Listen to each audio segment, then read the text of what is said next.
Welcome to my dieting video. I have been alternate day fasting for a month, the whole of January. It's 2021, we're still in lockdown in England, and I thought what better way to cheer yourself up than not eating for half the time. No, seriously. Because the kind of year it's been, I think a lot of people have put on a little bit of like excess love handles, which I have. So I thought, it's beyond a joke now. Like, it's all fun and games till your jeans don't fit. So I weighed in on the 1st of January at, what was I? 177 pounds, which is quite heavy for me. In fact, I am like 5'10", so it's right at the, if you was to just look at the BMI thing, on NHS or whatever, I'm like right at the very end of the healthy frame. Mine's something like 9.5 stone. If I go under that, I'm underweight, up to like, it might be like 12 stone 5 or something like that. So I was like, So I decided to do alternate day fasting. I've done a bit of it before and it works and it's free and it's not difficult. So I'm going to do various bits in this video. So I've put the markers at the bottom. If you want to skip to the results, you can. If you want to skip to fasting days, you can. If you want to skip to the bit where I say if I had any problems, then you can.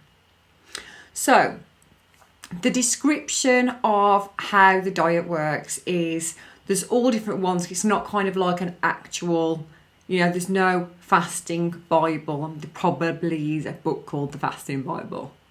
But there's lots of different ways to do it.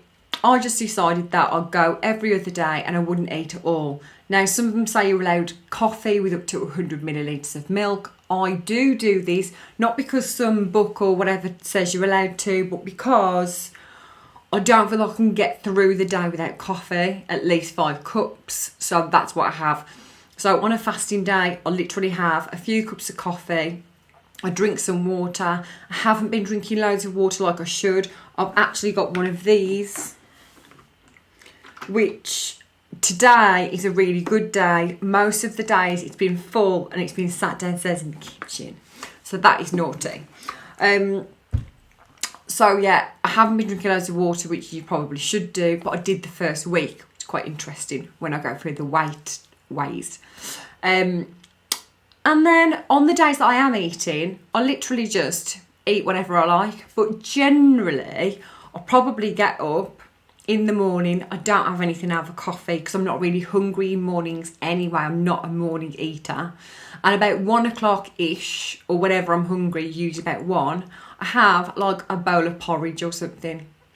But then for my tea, I'll have whatever I like. It might be home-cooked burgers. It's always like home-cooked stuff, but it might be fairly naughty, on the naughty side, with a lot of mayonnaise. Or there's nights that I do eat like quite healthy food as well. But again, I've actually done a spreadsheet because that is the kind of loser I am. So I've done a spreadsheet of how many calories I've eaten every day. And that gives you how many total for the month. And then basically worked out what you should lose if you work on that. 1 pound of fat is 3,500 calories. That is the, what is out there. It says 3,500 calories is 1 pound of fat. So that's why they say if over a week you eat 500 calories a day less than you are using, you'll lose a pound. So that is what I've done. Now, also, I did use an app called Zero, which, use it if you want. It's not like massively helpful. It's quite nice in a way, just like with anything that we do. It's kind of nice for some people like myself who are a spreadsheet person to keep a track of what they're doing. So on there, you just put start fast and you can set like a certain time. So I've been setting mine for 36 hours, although mine are probably always around 40 to 42 hours. So your fast starts on the day that you're eating. when you've had your evening meal at say 7 o'clock, I would put my fast starting time at like 8 p.m. and I wouldn't eat after that. Then I wouldn't eat all of the next day, and then I wouldn't eat of the morning until about 1 o'clock. So you've got 24 hours plus the hours either side of that then, which all add up to probably like 43, 44 hours. So actually you're only really eating every other day between kind of 1 o'clock and 8 o'clock. So even if you're being a bit of a pig, how much food can you even fit in a few hours? So, the diet itself is the cheapest diet in the world because it's absolutely free. So no one can go around going, oh, diets are expensive, I haven't got the money to do it, blah, blah, blah, which is, an excuse. Well, there's no excuse with this because you don't have to buy any food. You can literally just drink water, which is free. So it's amazing in that way. On a tired front, like, I don't think it really affects me. I do feel tired some days, but probably feel tired some days, like, when I'm not fasting. Do you know what I mean? That's quite a hard one to do. I don't feel like I've got tons of energy when I'm not eating, but I don't really feel any different to the days that I am eating. The only day that I had a slip up was when it was like, lady time. The couple of days before, I do feel my body craves chocolate. So, I know that sounds like an excuse, but I did have a day where I was like, I literally need chocolate and I need it right now. So I did just do that. But other than that, like, it's been absolutely perfect. So out of like 31 days, I have actually fasted 15 of them, 15 days. So now we can get to the spreadsheet. So on the spreadsheet, you will see that I began on the 1st of January for 3 days, and then I didn't bother weighing myself after that because it's 3 days and that's a bit pointless. And then January the 4th was the beginning of my first full week. So that was a Monday morning, and I only fasted 2 days that week. That was because that was the one, I was meant to fast 3 days that week. I basically had that one day in the middle where I was like really badly, felt like I needed chocolate. Otherwise, I could pass out or have some kind of psycho attack on myself or whatever. So basically I fasted 2 days, and you can see then in, out. So in, my calories for the whole week 7,400, and out, this is according to my Fitbit. Okay, so I don't know how accurate Fitbit data is. So out, it says 15,180 for the whole week. So then if you take the 15,180 minus the 7,406 that I put into my body, gives you a deficit here of 7,774. Now, if you think 3,500 calories is a pound, that's 2 pounds and a tiny bit. So that's the predicted loss, 2.2 pounds. So my predicted weight from my starting weight after basically this is 10 days really because of the 3 days in the week. I think I should be 173. So I think that I should have lost, 3.8 pounds for the 10 days. Now, I'd like to point out at this point in these first 10 days, I was drinking at least 2 litres of water a day, plus my coffee, so probably 3 litres, of fluids a day. Now, my weight, when I actually weighed myself, was 171, and I was well happy because I thought, I've lost 5 pounds. And I was thinking, God, if I keep going at this rate, it's just going to get better and better and better and better. Then week 2, you'll see I actually fasted 4 days the following week, but it says I actually lost 0.9 pound. But I wasn't drinking. These 3 weeks, I literally have been really bad with water. So I think the first week, I lost loads of water weight. The other 3 weeks, I didn't lose water weight, but I must have lost some fat. So, 3 pound of that the first week could have been water weight. And then this week, I could have lost 2 or 3 pound of fat, but it looks like I haven't because of the water. So at this point, I thought, sod it, let's carry on. It's going to work. Then 18th, I fasted 3 days, and the 25th to the end, I fasted 4 days, and I've burned out like a little bit more calories, and my intake was it was only 5,000 on the last week, so that's 3.4 that I think that I should have lost.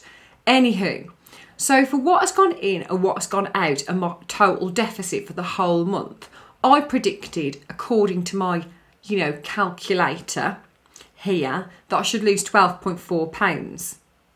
Well, did I? No. But I lost 9.9 pounds, which is not bad going. And so let's just say it's 10 pounds, because it's ridiculous, because it's like 0.1 pound difference. So 10 pounds, that's £2.5 a week.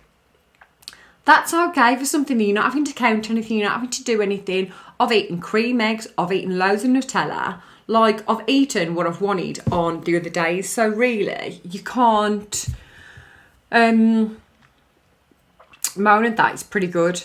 Now, what got more interesting was that I thought, okay, I've lost £10. Fandabidozy. But I did measure myself at the start, and when I measured myself at the end of the month, I was so pleasantly surprised. I cannot describe how happy I was. I have been Googling through the month, how many pounds does it take to lose an inch off your waist? How many pounds does it take to lose an inch off this? Blah, blah, blah.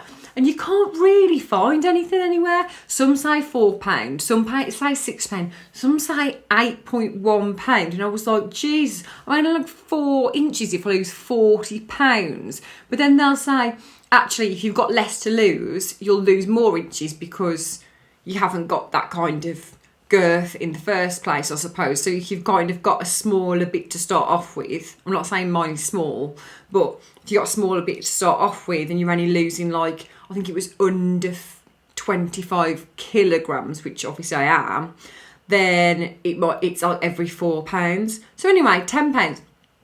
I measured myself and my measurements are as follows. The top of my arm, we can see there's still a lot to go. But I lost half an inch off the top of my arm. I lost 2 inches from underbust, which is really good. That's a hole. Yeah, that's a bra. That's a bra size. I lost 2 inches from my overbust. Again, not so good. No, I'm joking. I've got some that I can lose. So actually, that's really good. My waist, I lost 2 inches from as well. And I was like, oh, I'm so happy. I've lost 2 inches off my waist. And then my hips, I lost 1 inch from, which I totally understand because the way that my body is proportioned is a bit like boobs, waist, and then my hips are like lots bigger. I'm not like I'm not hourglass and I'm not pear shaped. I am more like rectangular with curves, sort of, if that makes any sense. So I totally get that my hips aren't like particularly big. I tend to put stuff on from my tummy upwards more than anywhere else. I also measured the fattest part of my thigh. So none of this, the middle of your thigh and all that. I did that as well. But you know the fattest part where you have got the jiggle inside of the leg. So that was 1 inch loss. And my thigh, I lost half an inch from, your normal kind of midway up your thigh. So actually, if you want to like add it up like people do, I've lost 9 inches. And actually, if you look at, measurement charts and stuff, I actually went on to ASOS and I downloaded their chart of what size, like measurements are for each size, which actually is really depressing. And I think I'm like a bigger size than I thought that I was, even though I fit into much smaller sizes. I'm not sure what that's about. And basically, I have dropped a dress size. So I've dropped a dress size, I've dropped 9 inches, and I've dropped £10, which is good going. So is it worth doing? Yes. Am I going to carry on doing it? In a way. I'll go back to it, I think, but what I'm doing, which is why you should hit the subscribe button now, because it's going to get interesting and juicy. So I am, for the next 2 weeks, so from the 1st of February until the 14th of February, I'm going to be doing alternate day fasting, but I'm going to be doing a juice fast on the day that I'm not eating. I'm going to have 2 juices instead of eating nothing. And I want to see how that works out for the 2 weeks, just because I'm aware that nutritionally I'm having no food whatsoever on the days that obviously I'm not eating, which I don't think there's anything wrong with. But I watched that Fat, Sick and Nearly Dead. It really affected me, and I've decided that I wanted to up my nutrition and stuff. So I'm going to do that for 2 weeks, and then me and my partner, because we watched that and we were so, honestly, if you haven't seen it, it's emotional. You need to just go and watch Fat, Sick and Nearly Dead, and you'll love it. Documentary, man, unhealthy, drinks juice, you'll cry. It's like, so we are starting on the 15th of February, a 14-day strict juice only diet. So we're doing the juice fast for 14 days. I might carry it on until I've lost every pound I want to lose. I don't know yet. But I'm going to do the next 2 weeks of every other day juicing, and then 2 weeks after of juicing. And when I do the juice fast, I'm going to document it on YouTube every day, because I can't find anything on YouTube that they've just done a short video every day to say how they're feeling. Do they feel tired? Do the energy levels, skin, anything else that people want to know? If there is anything you particularly want to know, please leave a comment below. Thank you so much for watching the video. I hope you found it informative, and best of luck to all of you. Thank you, over and out.